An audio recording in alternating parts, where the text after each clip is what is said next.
Now for the fun part. Got all my washers in place.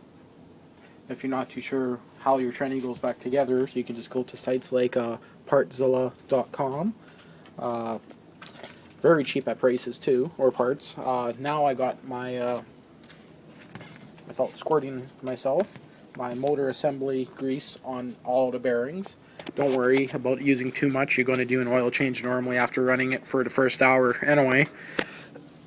So yes, now I'm going to go through here and spread a little bit more grease inside it. Sure, technically once you fill it up with oil, it's going to, lubricate everything, but I still like using lots of it just in case. So basically now I'm going to be putting in my gears. Always remember your alignment pins. So on this one, nothing goes in the bottom as far as I can tell. For a minute I thought there was one, but even looking at the parts diagram there isn't. So maybe I could look back on my video, but it doesn't matter. So there's a couple spots that looks like there could be pins put in there, but whatever.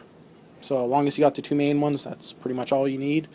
And I'll start the video again once I got the tranny plumped in place, which is extremely easy. Just make sure you don't push your seal out. So I'll start the video in a few seconds. And I got my crank back in. Sweet. Okay, so as you can see, it's pretty much ready to slap on that cover. I already shifted it through all the gears. Everything works great. All the gears shift. Now, for anyone that has never done that before, like shifting it before assembling, pretty much you just got to turn this and you got to watch when it lines up, because it's not every notch, I could say. It's kind of hard to explain. Okay, gasket's on and it's ready for the flip, and of course I'm using this stuff. So it's what I always been using. They also have a high heat version of it, but this is just what I always used. And of course if you don't have a gasket, like in the center, then you'd want to use that shit. But in this case, this gasket, which is kind of rare. Normally only I've been seeing Hondas have them. So, okay, time for the fun part. Okay, so she is together, well, bottom end together anyway. Everything went super easy. Took me from the time of cleaning everything, because the gears I still gave a quick wipe down, and of course I covered them all with this stuff. So it's assembly lube, grease. Also works on a whole pile of other shit, and I always load up my bearings full of it. So you can see my gasket. So that is all done. I'm going to leave it now till tomorrow night, seeing I got to work in the morning. And I put in a couple brand new bearings, and one tranny gear, second gear main shaft. And yeah, that's some of the leftover parts. Got my flywheel sitting over there. And yay, she's all ready to go back together. So I got the cover sitting there. All I got to do now is degrease quickly, and I just use that real quick. Then spray up my gasket and install. Got the flywheel back on that side. After that, I'll be installing it in the frame, and then I'll be installing the top end, just to make it a little bit easier to, fit. Sweet. Bottom end is complete, ready for the top end. Well, besides the oil filter, but that I'm going to do after at the very end when I, get it mounted in the bike. So, all the cases are on. 2 more bolts left on the bottom end, and those are for the starter motor, which is buried there. I already know that. And other than that, time for the top end, which is there, pistons upstairs, and some random parts in there. Okay, so this is just a quick update on the TRX 400EX. As you can tell, she's somewhat back together. I'm just waiting on my top end cylinder. I had to send it away to just be overboard. Already had got the brand new piston. Just sent it in to get bored. So, yep, it's going to be a few more days before I get it back. Other than that, there's not too much really to say as an update. Got a few extra parts for it, but yeah. Okay, of course this is the original piston that was in it, which was all blown to shit. Same with the cylinder, so that's, of course, I'm using the cylinder that came on the spare parts engine. I don't have the old piston here to show you, but had to be overboard. Brand new timing chain slider, spark plug. I changed second gear in the tranny and a few other bearings. Nothing too major. I don't even know where the rest of the boxes went for that shit. There's one box. So there's a few other ones, wrappers and crap lying around, but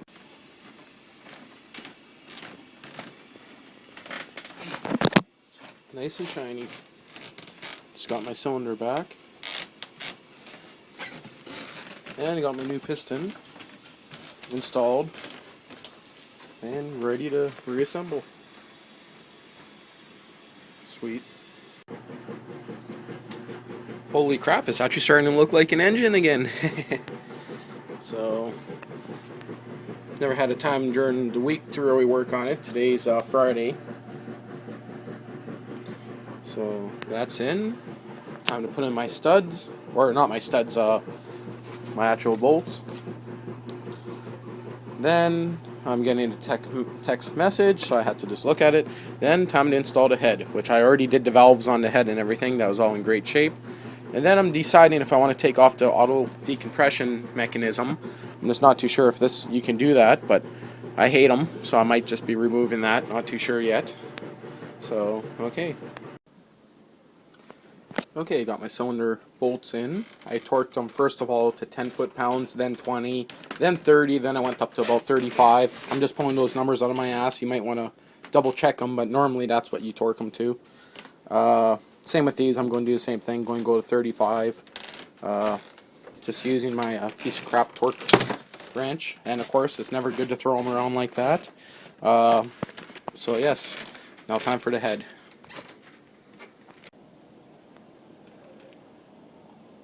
So I just wanted to mention, I like to use this stuff on a lot of my gaskets. You don't want to use this on anything that gets extremely hot. So for the head gasket, I am not going to use it. I'm thinking even give it just a quick spray just to hold it in place. But for the base gaskets, everything else, I use it. You can actually get this with copper infused, I guess, in it. And then that'd be great for cylinder heads. Normally you'd use that on copper gaskets on 2-strokes. This case, that gasket, I'm not going to use it. So, still kind of thinking of just a light spray on it, but it doesn't really need it. So, just thought I'd kind of mention that's what I've been using on all the other gaskets. Yeah, that looks messy there, but so what? Base gasket. And the funny thing is, even after sitting for a week, it's very tacky still. My finger still almost sticks to it. So it never dries. It's pretty nice to work with. And for removing it after, it's actually not that bad. Okay. Okay, head bolts are all torqued down. I went to 33 foot-pounds, actually closer to 35. My bearings, of course, are all in good shape. A little bit of markage in here, but that's not too big of a deal. Got my little spring back in there for the decompression lever, which I was actually thinking of removing the whole mechanism, or just buying an aftermarket system. But that's something I can always upgrade later. Got my timing chain just sitting here. Got to pop out my caps, get my timing marks, line all that up, and hope for the best. So, got a whole pile of other junk here to go through. So, okay, just kind of thought I'd do a little bit of an update. So, starting to look like an engine. I think I already said that probably 20 times, but whatever. Starting to look like a better engine. You see inside that spark plug hole. So, nice shiny piston in there. So I should have tried to clean that spark plug hole a bit better, but it's cleaned enough that nothing's going to fall in there, so. Okay, sweet. Okay, so I might as well show how to time this engine. I'm just going to do it the way I'm sure of it goes. You're going to line the T timing mark up to here. I'll show you. I'll turn over the engine. I just need to hold the cam chain so it doesn't fall down. And once that's lined up, I'm going to install my very dirty gear, which I need to clean. So it sits flush on the other side, of course. I'm just showing you with the top like that. And of course the mark in the center is going to be facing up. Has an outside inside written on it. Well, just an outside. So I'll show you actually what it looks like when I get it installed. I'll throw this in a video just for the hell of it. I know a lot of people are very confused when it comes to timing, so might as well toss it in. So just be a second. I'm just going to turn over the engine and I'm going to pull up with my finger on the timing chain while I do it so it doesn't jump off the gear on the bottom or fall in. So just give me a few minutes. Cylinders on, or the cylinders on, heads on. Just got to put in my bolts or nuts. There's one bigger one which goes on that side by the exhaust. You can see it's a bigger size. You can actually see where I sandblasted around it. That's how I know for sure where it goes. Again, reassembling this motor, I never looked at any parts diagrams, any books, anything. I'm just pretty much going off what I know. Torque specs for almost every engines are about the same. Some of those I put on upside down, but I'll change that once you can see dirty side, clean side, but it doesn't really matter. They're actually no, there is one sharp edge, so somewhat matters, I guess. So sharp edge I'd face down, smooth end facing up. That's, I guess, up to you how you want to do it. Then I got all my nuts. This is the one that used to be on the outside. As you can see, it's been sandblasted.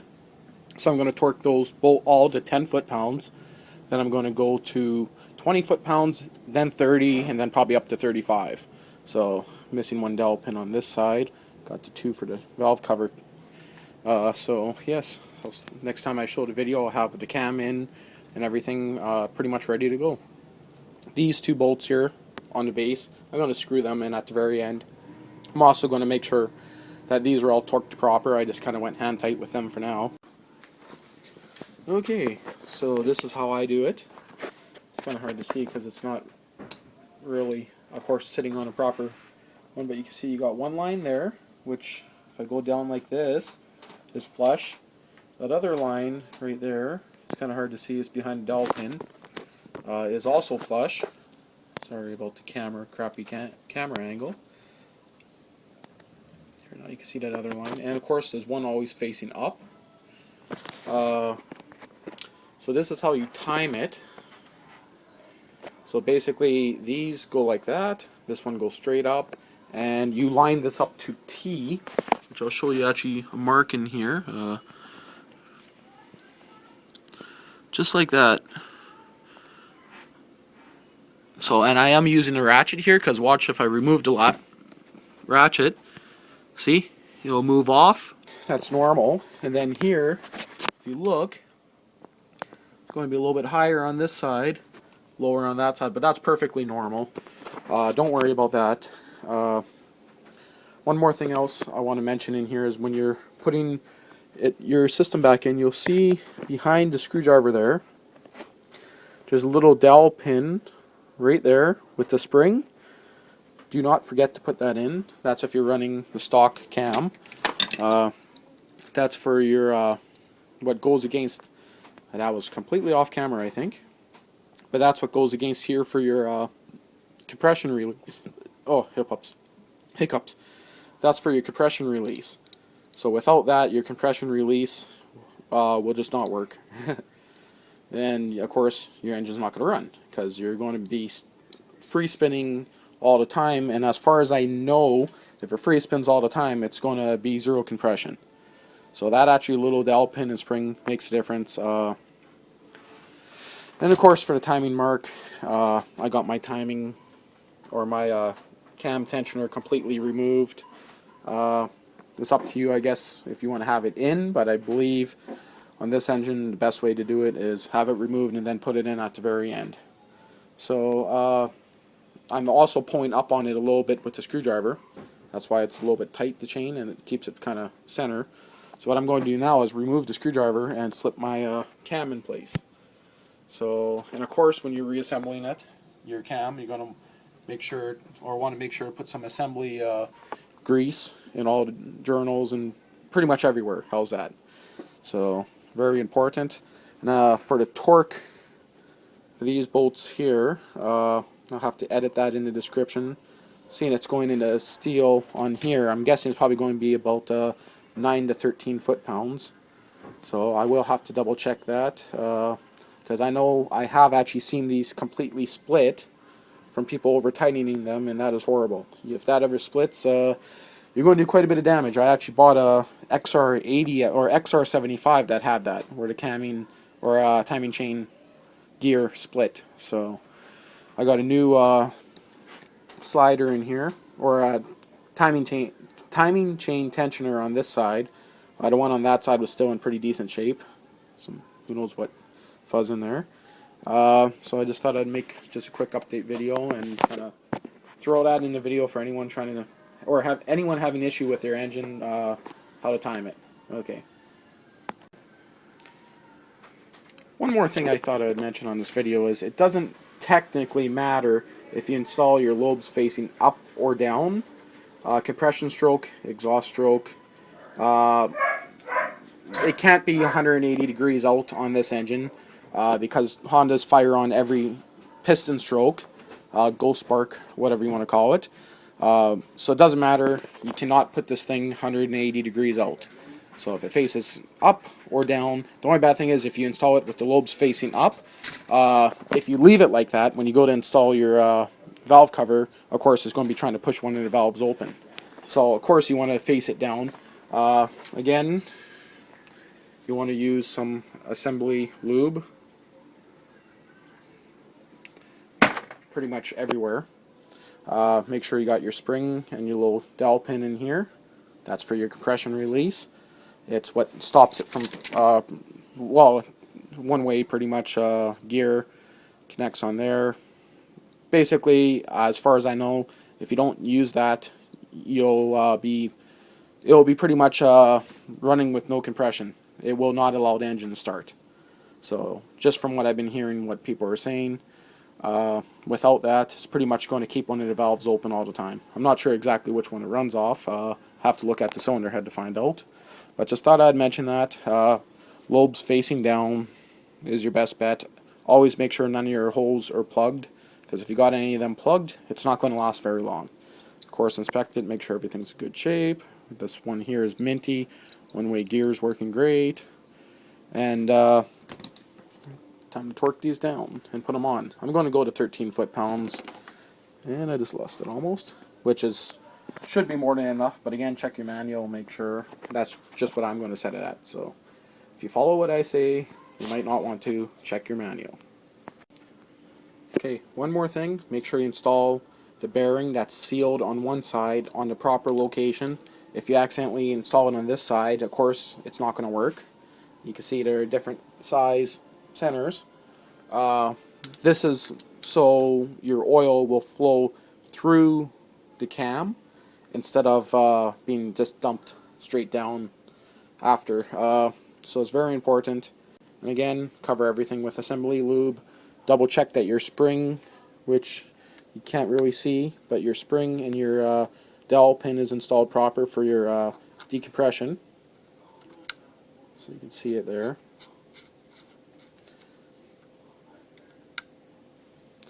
I don't have the bearing in place, so of course nothing's going to line up proper yet. So okay, I'll start the video again once I got it all put together. Okay. Okay, next step is blue Loctite. I don't recommend using red on here because then you got to heat it up a bit more to get it off, and blue should be fine. Of course you want to degrease. Ooh, that was falling on my hand. You want to degrease, and of course degrease this side. Right now mine have grease in it, so degrease those in a few seconds, the best you can. Put just a drop on there, put them in, and torque them down to 13, 14 foot-pounds, and go from there. So I'm going to go to 13 foot-pounds, maybe 14, the best I can with my crappy torque wrench, because I don't want to go get the digital one out of the garage. So I'm just using the cheapie that I had sitting up on the shelf with all the other crappy engine parts. So say 14 foot-pounds, 13 maybe. Blue Loctite. You always want to use Loctite tight. I have seen people using thread lock liquid gasket, Yamaha Bond, Honda Bond, same stuff. But in my opinion, blue Loctite is the only way to go. I have seen them crack. I have seen them come out. You do not want that to happen. So I am using blue Loctite, and that's what I recommend. And for torquing it, again, I leave the ratchet in the same spot. I'm doing it first of all to 5 foot-pounds. Well, normally I could hold the engine, makes it a little bit easier. In this case, use my foot. That's 5 foot-pounds. So basically, then you're going to want to rotate the engine, do the other one to 5 foot-pounds, and then you're going to want to crank it right down to 13, 14 foot-pounds. And again, make sure you torque your head studs, whatever. I went 35 foot-pounds. I think probably 30, 35 will be fine on those. And yeah, that's the last step of it. And then after setting your valve lash and all that, but again, that's super easy. This video I just want to do for the timing factor, and that's pretty much it.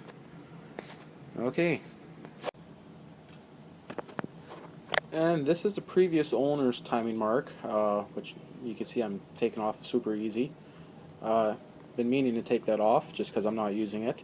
One thing I might want to mention is you might want to put a dot on the chain, which doesn't really matter because you can put your chain on anywhere, but it tells you which way to put your chain on, because you don't want to accidentally put your chain on backwards, because the wear on the gears, you should always keep it the same way, or better yet, change it. So I know you can buy some pretty heavy duty ones, and then you can buy I think I'm not sure if people put the XR 650 chains on them, or I'm not too sure, but I know there is another bike where you can put the chain on it, which is meant to be considered better than the heavy duty model for this one. This chain was just changed by the old owner, that's why I'm not changing it. So of course I'm just rotating my engine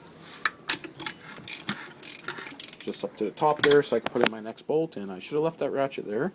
And now I'm going to put in my next one. Got to put a drop of my Loctite on and go nuts.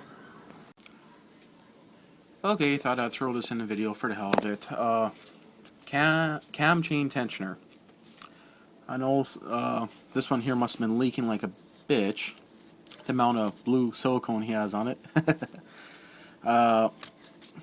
Actually, that is a very, very thin gasket. So my gasket set, of course, comes with a new one. Now, a lot of people don't know how to tell if these are good. So, because really, it's a pain in the ass. But basically, say it's on your machine and you want to retract it. A lot of people, they start shoving crap in there trying to retract it, and they have no luck with it. I normally would recommend you could get rid of this. You can actually buy a manual chain adjuster, which is just an aluminum block with double nutted, so you can like kind of, I guess, double nut on aluminum block so you can adjust it manually. The way to retract this and hold it retracted, a lot of people don't know this, and basically you unscrew this. Just pretend this is on the machine. I'm doing it off, but just give me a second here. I know this is going to get blurry. And of course it's tight, so just give me 1 second. I'm just going to have to put the camera in a weird position. Oh, yeah, that was pretty tight. So nothing's going to happen when you unscrew this. Don't worry, nothing's going to fly across your freaking garage. Pull that out. There's an O-ring in here. You'll want to pry that O-ring out, change it. But for now, you can see there's a little hole in there, right? Now, if you notice, look at the way that's designed. So I'm not sure if you realize it, but a lot of people don't, and even the dealership, I notice some, like you ask them, they don't know this. You take this bit, just a normal little bit. This one came out of a Blue Point kit, but of course you can use any bit. They're all the same. You put this in here, spin it until it locks in, just like that. Now watch when well, I'm not sure how I'm going to do this. You see how I'm retracting it by spinning it? So, but pretty much when you spin it, you push the bit in and it locks it. And it will actually hold this bit in here very nice and tight so you can do your timing work. So basically, I'm going to try to prop this camera up and I'm going to show you a little bit better. So just give me a second. That should be in focus. Good. Okay. So I got the camera propped up a little redneck. So basically, you're going to take this. You see, if I can really show it here, I pushed it in too far already. keep on pushing it in. You don't want to push it in. You want to turn it, and normally you do it with a screwdriver in your hand. See, now that I turn it, now you're going to push the bit in like that, and you can actually see the bit actually is made to go into there. So you see, right now it's holding it in. So of course if I pull out the bit, it's going to slam, this is going to go poink, but it's never going to fire out. So of course if it's on your engine, it doesn't matter, you can just pull it out like that. Yeah, that's pretty much how you lock it back in place. So again, you put in your screwdriver, your bit, don't push it in all the way, just until it clicks. If you push it in all the way, of course you're not going to be able to turn it because it's catching on the hex head on this. So you push it in just a little bit. It's actually pretty spring loaded pretty good, so it's kind of hard to do it. I'm going to pull it out a bit more, screw it a bit more, push it in, and there, it's locked in place. Now again, if you're working on it, that shouldn't pop out of there. The bit's in there pretty good, but again, it pops out just like that, and that's how you'd set your tension, of course, at the end. And do not use silicone like this. If you have to silicone it, buy the proper stuff, a new gasket, liquid gasket, and a new gasket. Semi-drying, the stuff's great. The other thing you could use is this stuff here. It's a gasket spray, which works great. You'd spray this onto your new gasket, again semi-drying. It stays tacky, very easy to clean off. You just spray pretty much WD-40 on it and it washes right off. So you're not ended up with an ugly blue mess like this. And yeah, that's just pretty much my final part of the video. Just thought I'd throw that in because a lot of people screw up. So I have seen people trying to pry it by shoving screwdrivers or having someone hold it, or having a kid or someone holding this while you're trying to work on it. Just use a bit. Push a bit in. It locks it in place. That's the proper way to do it. That's the way almost everyone should be doing it. But of course, not too many people know that. That's why I decided I'd throw it in this video just for the hell of it. And again, change your O-ring, because otherwise it's going to piss. It's going to leak. My kit came with it, so I don't have to worry about it. And of course, did no porting work on it. So I got this. Okay, so I got that degreased. Of course, you don't want to put on your new gasket with grease on it. And I got it sprayed nicely with. And of course, I got to do this without losing it. Just give me a second here to. And I'm getting a text, so give me a second. That's what I sprayed on it. And that's what came out of this engine. Yes, that's what came out of it. Quite a bit of work went into it. So anyway, ready to go. There's no, well, how do I explain it? It's ready to go on. How's that?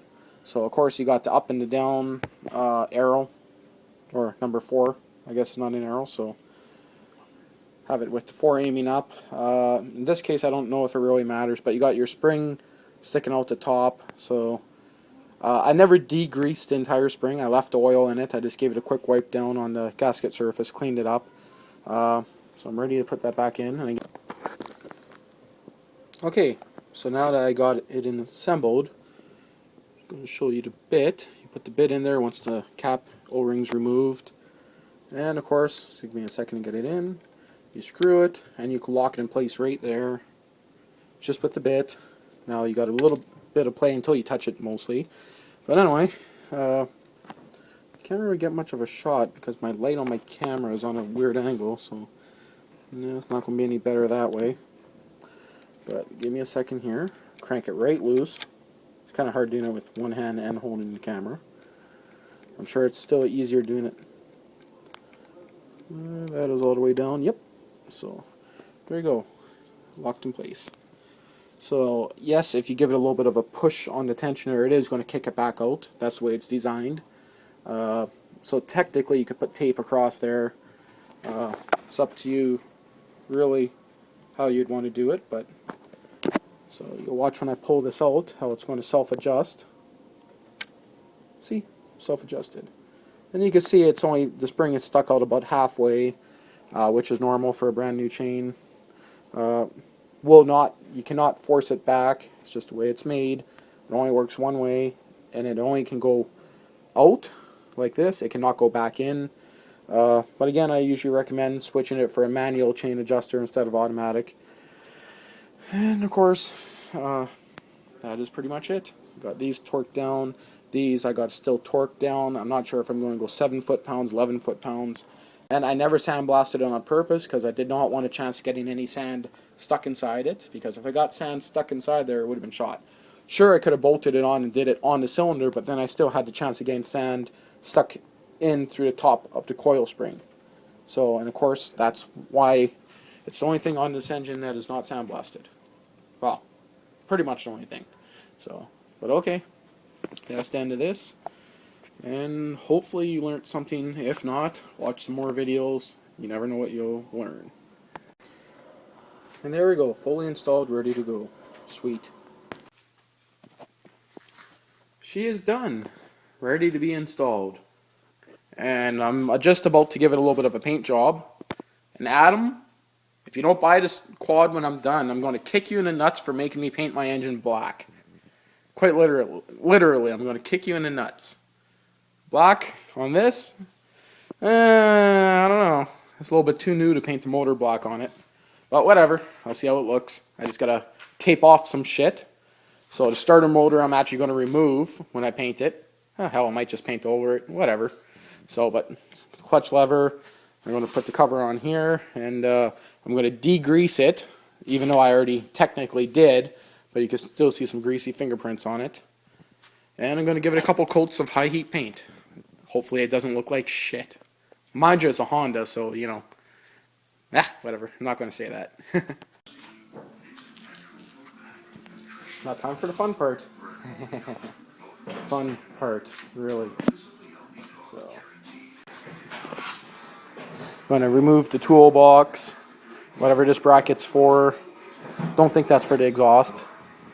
I'm going to be chopping the frame right around here so I can mount the aftermarket grab bar. You can see here that is pretty much flat at the back from people pulling catwalks. I'm going to be degreasing the frame just quickly before I put in the engine. I'm going to be removing the shocks and putting on stalkers. And other than that, I'm going to be putting on my twist throttle. I'm going to be removing these crappy grips. And probably changing my handlebars too, because I don't think I like these ones. I got new levers for it, because these ones are pretty much shot. So, anyway, time for the fun part. Lifting that sucker in there by myself. Fun, fun, fun. Find the key for it. This would be about $100 workbench with material alone, is that used material? I know this starter button's kind of glitchy. Takes oh, that wasn't any fun.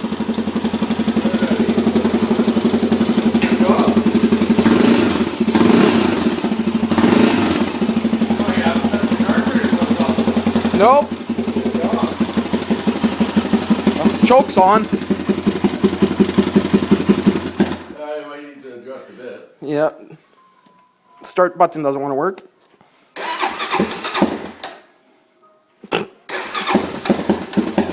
Yeah, it needs a bit of adjusting. The valves need adjusting too. I just didn't buy eye. Flooding itself now. Also, you gotta remember too, this is the first run with the rings in it. The whole top end needs to be broken in slowly. A little bit of yeah. Yes, I installed a twisty. Yeah, it's just slight adjustments. I could get the key in there.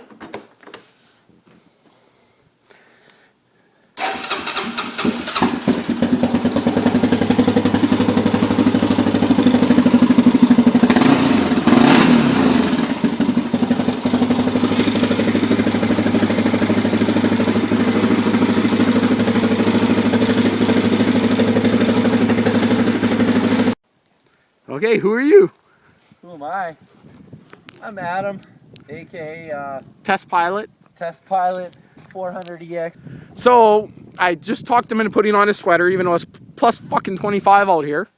Looks like you peed on yourself, buddy. Oh wait, where's your pant legs? No, his pant legs just. Gone. Don't ask what he had to do, but just think of what do you do in the bush if you forgot what to bring. But anyway, give me a second. I gotta get on my throne and not fall on my ass. Oh, I'm sore. Just wait. I gotta. He's gonna try catwalking, and I'm going to try to videotape him falling on his ass. He tried back there and he almost fell on his ass. So he has tried it for like the past couple minutes, but if he falls on his ass, he wants it on tape.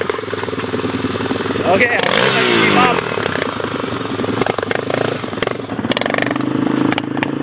This is probably gonna suck, but we'll see.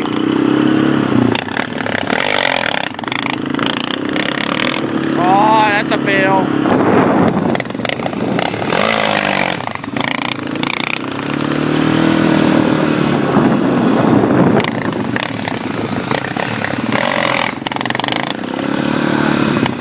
Okay, hey, maybe try some donuts. He's going to do a couple donuts for us. That's good. I better put on my goggles.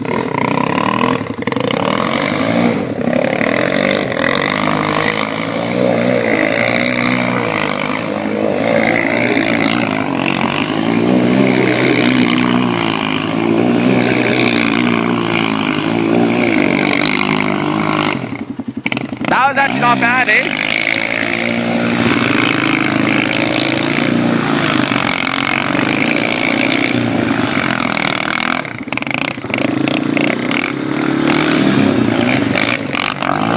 Oh, I just took a rock to the face. Oh, that would have been good. Dude, what a good test pilot. Hey, red lighter for a few seconds. Nice. Valves need adjusting still, but. Oh. Bad, eh? I don't know who's more dizzy, me watching you go in circles or you.